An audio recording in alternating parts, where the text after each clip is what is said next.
I'm Jay, and for those of you who have not watched my introductory video, I am basically a GMAT aspirant and I want to apply for MIM programs at French schools such as ESCP, EDHEC, and ESSEC. Now, I will be going over my prep and my weekly highlights of how my prep is going from week 1, which is right now, to week 6 or 8, which will be the last week before my test date. To give you a better understanding of how I will be prepping, I think it'll be better if I tell you how I'm going to structure my week throughout now. Now, this structure will stay consistent until say the last week or the second last week before my test date. How I structure my week is on the weekdays, I like to just do my quant and verbal. I focus on them. I try to do quant on one day and verbal on the next day. And on the weekends, I like to shift my focus on my application, which is my essays, my letter of recommendations, any research related to the universities which I can add to my application. I usually do that on the weekends. Now, with respect to my prep resources, the materials that I'm using currently are from Target Test Prep. And a prior warning is that I have been using TTP for the past 4 months now, and it is a very extensive course. So by no means do I mean to say that you can finish the course in say like a month or two. In my honest opinion, I don't think it is possible to finish TTP thoroughly in say about a month. You need to give it more time. So since I'm using TTP, I thought the best way going forward would be like to contact their team and ask them how I should structure my studies. So what I did was I sent the founders of TTP, Marty and Scott, an email describing my situation and asking them for their input. I'll make sure to display the screenshots of our conversation, and they were very helpful. They just told me to continue going through the TTP course and not switching to my study plan and doing things in the middle. So for the initial weeks, I think I'll just stick to that.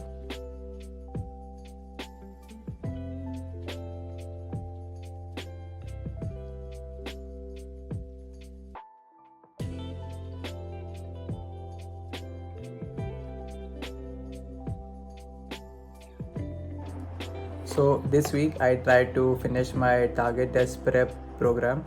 I got to about 70 to 75% of the program done. I feel like with the amount of time that I have in hand right now, I can only do the quant section and give most of my time to quant section before I start like thoroughly just practicing my sums. So as of now, I think I'll use my Target Test Prep program only for the quant section, finish the quant section, and then do the verbal on my own using the official guide resources. I haven't started taking any mocks yet, and my plan of taking the mocks in my third week is still going to happen. So you will see my mock results in the next vlog series. Honestly speaking, I wasn't that motivated as I expected to be. Maybe this is because I'm overshooting the amount of time that I want to be sitting in front of my prep and want to be like utilizing for my prep. But this week I couldn't really do that. I'll try to maybe have more realistic goals, but I feel like in terms of my drive is obviously there, but I'm not that motivated to get the work done. I don't know how to say it out loud. Hope the next week to come, and after I answer the mock will provide that motivation, that kick that I need to basically kickstart my progress. So let's hope for the best, and I am excited to take the mock. As part of the GMAT Club mod team, we had a meet this following week, and it was really cool catching up with all the other mods. Now this week I was very excited for the MBA Spotlight. Now for those who don't know what the MBA Spotlight is, it's basically a dedicated business school fair to bring MBA and MIM applicants and the world's top MBA and master's programs such as Harvard, Stanford, Wharton, MIT, ISB, and many others together to get to know the MBA and master's programs and what it takes to get in those schools. Now I got a chance to speak to a lot of adcoms of top business schools. There were numerous Zoom sessions and student panels. And the best part about the MBA Spotlight is that you can win a lot of cool prizes too.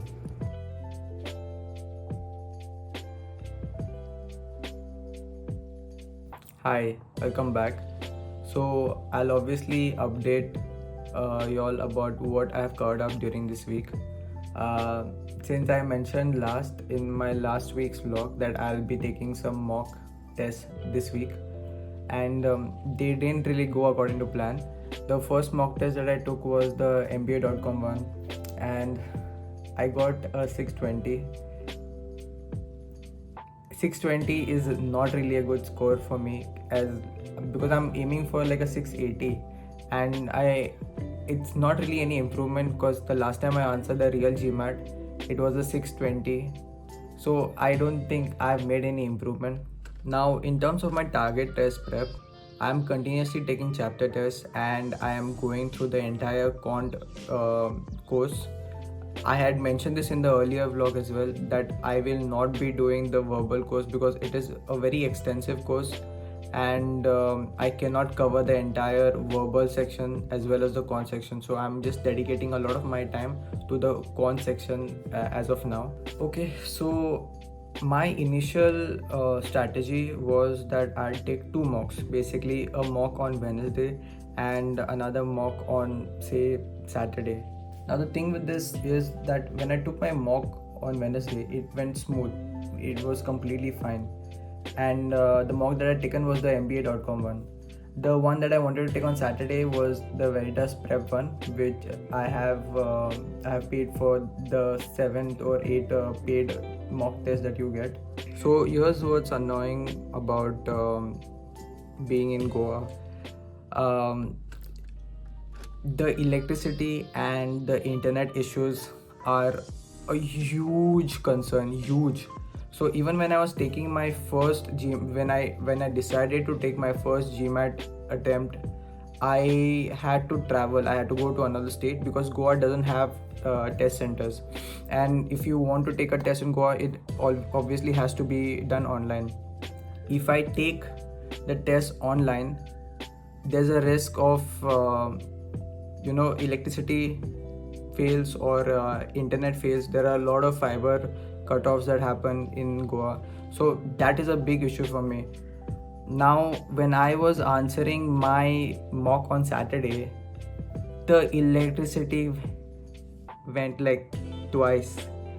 The internet just dies in the middle for a minute or two, and that minute or two it just produces so much panic in you that you really can't focus on the entire mock. You can't give your all in the mock. That is a big issue when it comes to my prep and when I have to answer a mock. So my only alternative is either to go somewhere else to another state and give my official GMAT attempt.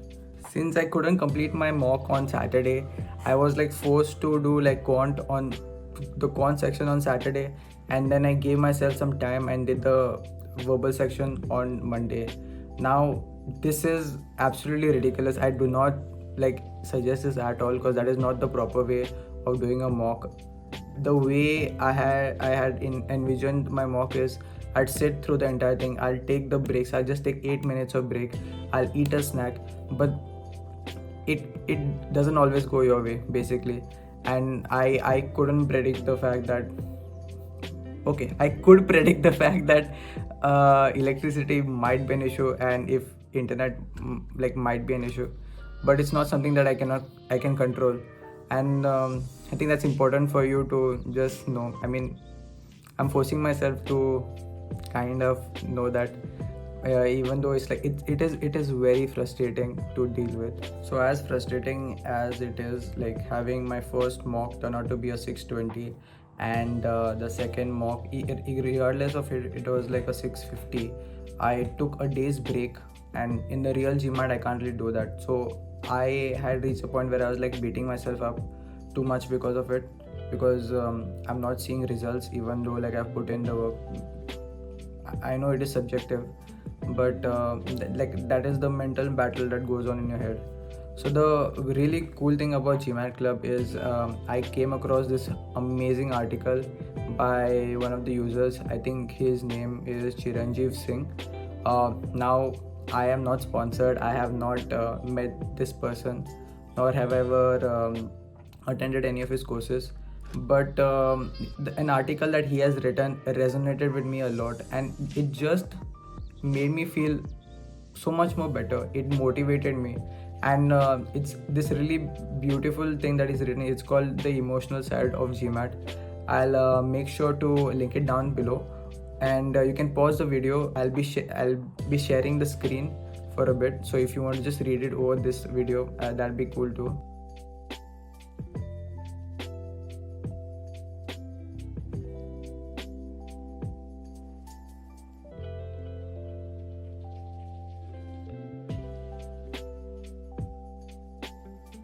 Coming to what my plan is for the next week, I want to take 2 mocks like I have promised. So it'll be a mock, 2-3 days to review the mock, to learn on concepts that I'm missing out on, and then answer the mock again. With regards to the target test prep, I want to also finish the quant section, the quant part of the entire course properly. And I also plan on solving a lot of official guide questions, like focusing on completing the entire official guide, because I had kept a lot of resources for this time period, especially like just before the exam. So hopefully when we speak next, I have good news for you guys about my mock scores, and also in terms of my progress pertaining to the programs and my study resources.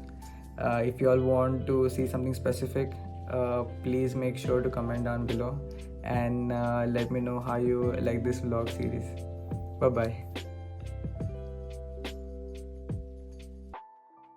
As I'm approaching the end of my prep, I have switched to completely all official guide resources. When it comes to verbal, it is definitely just official guide, but for my quant studies, I use a bit of Manhattan Prep as well as Veritas Prep, as a lot of experts have suggested that their material in terms of quality of the quant questions is really good. So what I do is, for my quant studies now, I will go to the forum quiz and I'll put 10 questions in, select the range of my difficulty, and in the sources I'd make sure to select Manhattan Prep, Veritas Prep, and obviously official guide resources as well.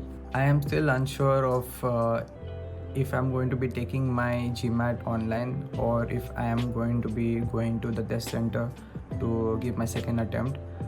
If I have to give it online, I am going to start preparing for it this week. In terms of my room, I'll have to clear my room out, make sure there are no stickers or flyers, as GMAC protocols require you to have like a clean desk to make sure that no one else is in the room, to make sure like there's proper internet connectivity.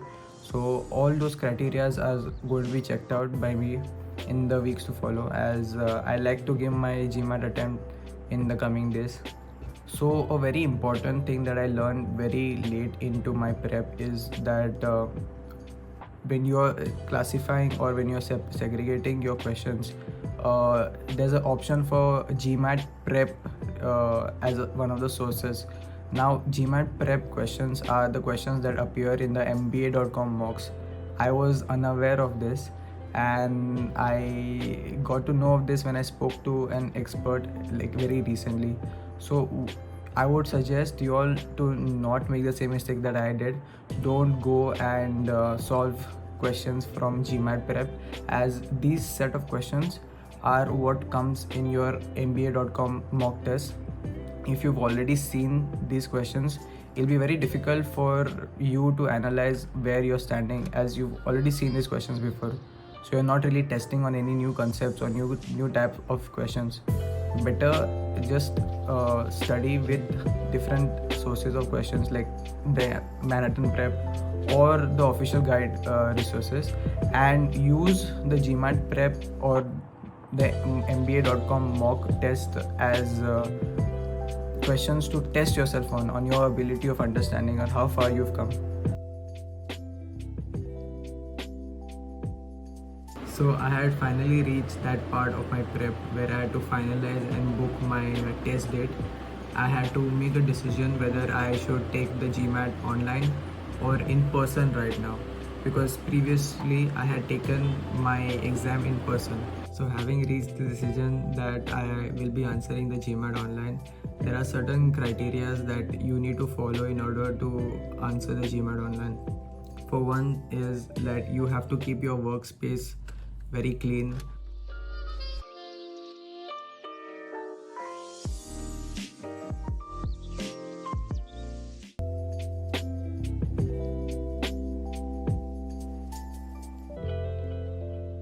So it involved me actually cleaning up my entire work desk. It involved getting a web camera. Setting up the web camera is something that I had to do before I got to the point where I have to answer my exam. The GMAT also has its own secure browser that has to be installed. So all these criteria which are available on the GMAT official page, I made sure I complied with each one of them, and made sure on test day I was prepared for the unexpected. I spent this week just going over old concepts, going over my error log, trying to refresh on things that I might have forgotten, going through my mock results, going through the questions that I got wrong. I wasn't really pushing myself and stressing myself, because it's no point. I feel like you reach a point wherein you have to accept that this is the skill level that you are at, and a week or two before the exam is too little of days for you to even think about preparing or trying to learn a new concept or trying to get to another score level. You at some point you have to just accept that you've reached a certain stage, and just try to refresh on it, just to make sure that the things that you are getting correct, you don't mess up on those things. So this week was just spent on taking it down a notch and focusing on things and concepts that I've already covered up, things that I already know, and making sure that my environment is ready for test date. So during the last few weeks, with respect to the COVID situation where I stay, things got really bad, in a sense that the number of cases were just plummeting, and it had reached to such a point wherein it was not safe for me to even step out of the house, let alone think about traveling to another state, because I have no test centers where I live, and the nearest one is in another state, which forces me to travel. So it was a no-brainer, to answer the GMAT online instead of the in-person experience which I had gone through previously. So that's going to be part 1 of my vlog journey. Part 2 will be my test taking experience, which will be online. So stay tuned for that.